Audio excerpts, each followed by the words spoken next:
नमस्कार, स्वागत है आप सभी। मैं हूँ आपके साथ दिव्या।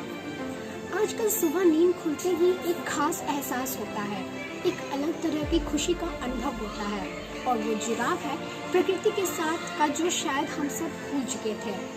अब वो वापस आने लगा है।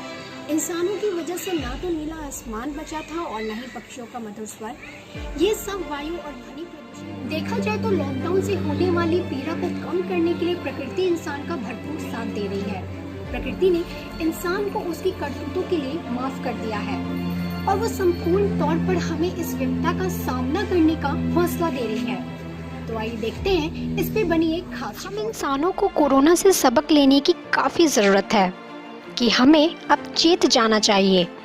बहुत हो चुका प्रकृति से खिलवाड़, वरना वो दिन दूर नहीं है जब हम इंसान भी इस पृथ्वी से उसी तरह विलुप्त हो जाएंगे जैसे कभी डायनासोर या अन्य पशु पक्षियों की प्रजातियां लुप्त हो गई थीं। कोरोना एक इशारा है उस ईश्वर का, उस प्रकृति का, जिसने हमारा और इस दुनिया का सृजन किया है। किसी ने सपने में भी कभी नहीं सोचा था कि आज जो कुछ देख या अनुभव कर रहे हैं कभी हमें अपने जीवन काल में देखना पड़ेगा।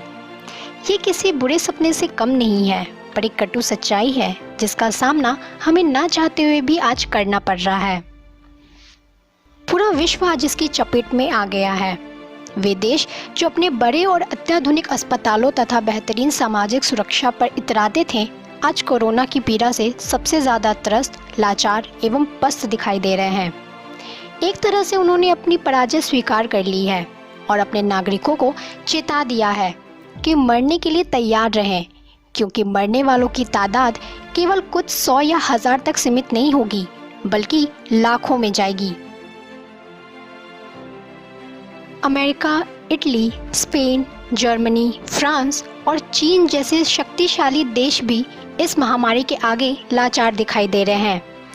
किसी का भी बड़े से बड़ा परमाणु बम एवं अत्याधुनिक हथियार भी इस महामारी के आगे बौने साबित हो रहे हैं। तो सवाल ये उठता है कि हमें क्या करना चाहिए। सबसे पहले तो हमें उन निर्देशों का पालन पूरी ईमानदारी से करना चाहिए जो सरकारी स्वास्थ्य विभाग हमें कोरोना से बचने के लिए निरंतर दे रहा है, जिसमें सबसे महत्वपूर्ण है घर के अंदर रहना।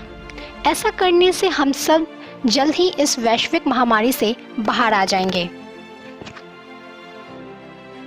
लेकिन निकट भविष्य में ऐसी किसी आपदा का सामना हमें ना करना पड़े, इसके लिए भी हम सभी को बहुत संजीदगी से विचार करना होगा। बुद्धिजीवी वर्ग एक ऐसी योजना तैयार करे जिसमें नागरिकों के लिए कुछ ऐसे कानून का प्रावधान हो जिसमें कोई भी प्रकृति के मौलिक नियमों की अवहेलना ना कर सके।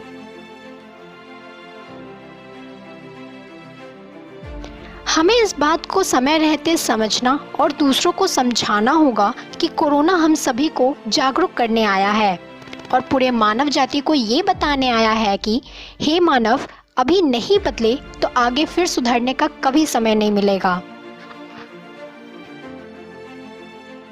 जब से लॉकडाउन हुआ है, ऐसा लग रहा है कि केवल इंसान को छोड़कर समस्त प्रकृति, पशु पक्षी एवं जीव जंतु बहुत खुश हैं। मानो पृथ्वी हीलिंग मोड में आ गई है और जो नुकसान इंसान प्रकृति को पहुंचाता आया है उसकी भरपाई हो रही है। आजकल रोजाना सुबह शाम तरह तरह के पक्षी देखने के लिए मिल रहे हैं जो लगभग दिखने बंद हो गए थे। नीले आसमान में उनका स्वच्छंद विचरण और उनके कंठ से निकली मधुर आवाज एक नव निर्माण की ओर इशारा कर रहे हैं, जिसे हमें समझना चाहिए और संबंधित नीतिगत बदलावों की ओर बढ़ना चाहिए। इसी उम्मीद के साथ मैं आपसे इजाजत लेती हूँ।